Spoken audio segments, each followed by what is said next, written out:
hands on deck in Florida right now. Rescue and recovery continues after Hurricane Milton. Incredible saves as this process unfolds. Teams getting to a 14-year-old hanging onto debris in floodwaters. This is in Tampa. Also, a U.S. Coast Guard helicopter crew rescuing a man clinging to a cooler. He was 30 miles off Longboat Key.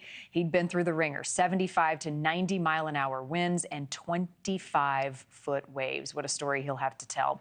Power is a big issue right now. More than 2 million people have no electricity in Florida. There are also thousands of outages still in Georgia and North Carolina from Hurricane Helene 2 weeks ago. The White House now reporting 10 deaths as a result of this latest storm. President Biden urging Congress to move as fast as they can to get emergency funding to Florida. NewsNation's Ryan Bass joining us live in Palmetto Beach in Tampa with the very latest on the recovery efforts there. Ryan, how is that going at this point?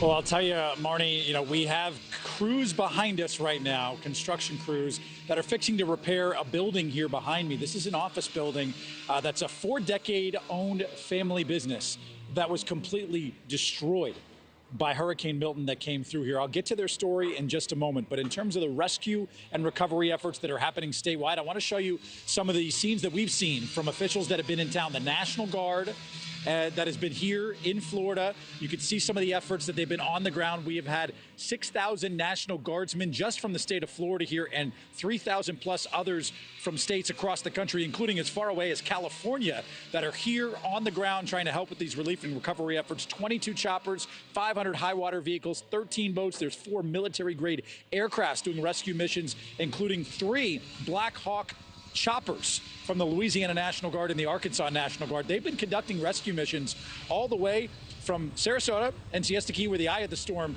came across landfall, to East Orlando, where Altamont Springs is. That's 150 miles across the state that it spans, giving you an idea of just the destruction and how statewide it has been.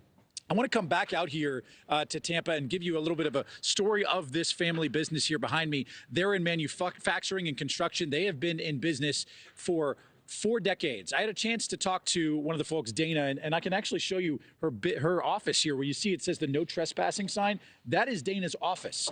And the entire front of this building was blown off from these Cat 3 hurricane force winds that we saw from Hurricane Milton.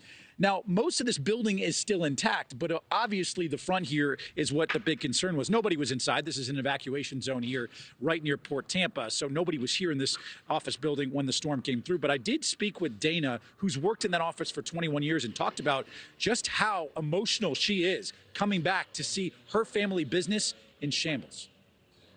Heartbreaking. This is my family's business.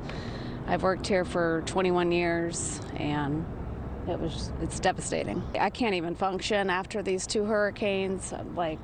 It's overwhelming. I can't make any decisions right now. It's crazy. And we have heard that similar sentiment from so many folks in terms of just being so overwhelmed from Helene and now Milton. All of this damage, by the way, Marni, I asked Dana, she said this is all from Milton. None of this was from Helene. In fact, she has a house on Davis Islands, which I came to you 2 weeks ago. Her house was completely flooded by Hurricane Helene, and now her family business decimated by Hurricane Milton. One of the countless dozens and dozens of stories of folks that are picking up the pieces after back-to-back punches to the gut here in the Tampa Bay region from these 2 powerful hurricanes, Marni. Overwhelmed indeed. Please give her our best, Ryan. Thank you. Thank you for watching. Go to newsnationnow.com to find NewsNation on your television provider. And don't forget to click the red subscribe button below to get more of NewsNation's fact-driven, unbiased coverage.